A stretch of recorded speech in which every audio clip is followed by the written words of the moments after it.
Okay, so we're doing our review on our Dometic 70 litre fridge freezer.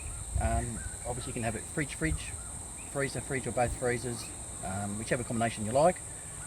We like this one over our last one because it has a lot of ventilation right around the back. And around this side? Yeah, and around the other side. Yeah, don't know if they can see that. So we can chock the whole car up and it still can breathe around the back. We like the displays at the back here. So at the moment I've got it set at 5 and -4. So the freezer's -4 and the fridge is 5. It's very well constructed, very well built. We've been doing a lot of all driving in it, and it's really handing up well to the conditions. The only thing we're really not 100% fussed on is the cover. Our Austrail one was so much thicker. This is really thin and it's really flimsy. Yeah. But it does zip under it. It does unzip at the front as well. So we have pockets in the side here, which I always keep the power lead in case I'm somewhere on holiday or something and we have a lot of cloudy days and my solar system can't keep up with it. So I've always got that in there. But overall, we love the fridge. It's just fantastic. As I said, it's solidly built. The handles are really good. On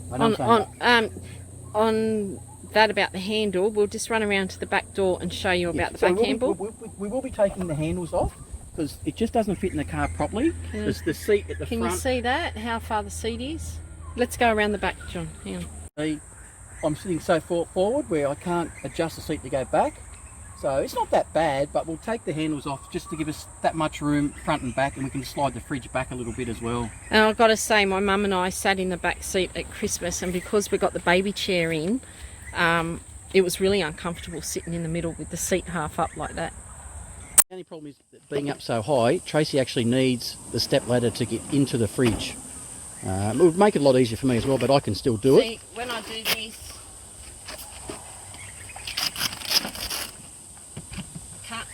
she can't really see what's down the bottom of it, but when she gets on the step ladder, we're going to do a drop down slide, but they're weighty and we need to really keep our weight down because we've ordered our caravan.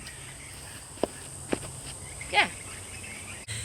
So John, I'll just read out some of the questions that people have asked and if you can explain. One from True Blue Coffee. Any updates on the fridge seal? So if you remember when we unpacked and showed you the fridge, there was so much condensation. So what's the update about the condensation? The update is we haven't had a chance to take it back to BCF. We did do a 2-week trip down to New South Wales and we had the both compartments as fridge. We had no condensation at all. So that was good, but I'm going to open it up now and just show you because I haven't opened it up for a few days and you can just have a look. We'll just check to see. Now it's freezer at the moment and fridge.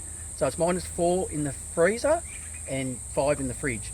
But there's not a lot of stuff in there. So I find with more stuff in there, you don't tend to get the condensation. But we'll open up together and we'll have a look together now. Okay, so we haven't probably opened the fridge up for a few days. I just opened the freezer part. Oh, well, yeah. All right. Okay, so we still do have a lot of water there. There you go. Can you see it, guys?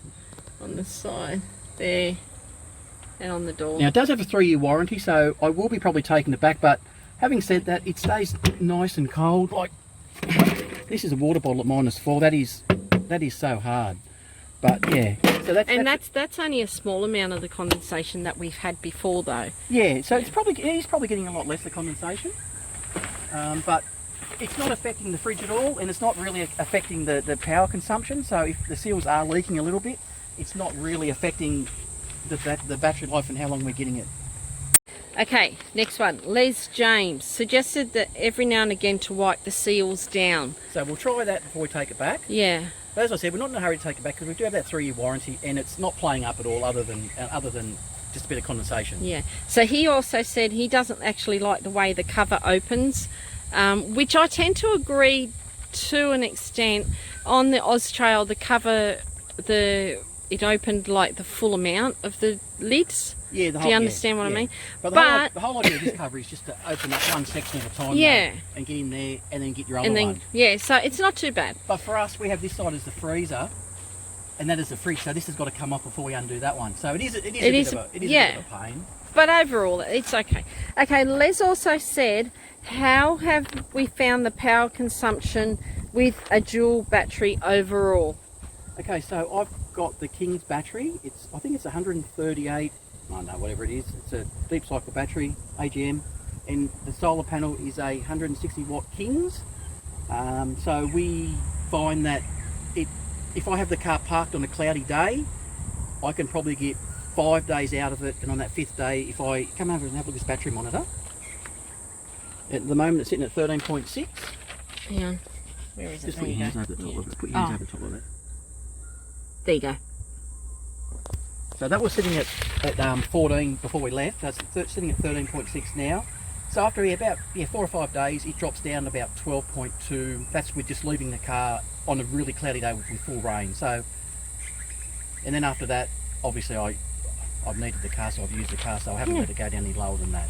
But okay. Overall, you can get a fair bit out of our system. So, yeah, at the end of the day, we are quite happy with the Dometic fridge, yeah? Yeah, very happy with it, actually, very happy. There you go. Thanks, guys.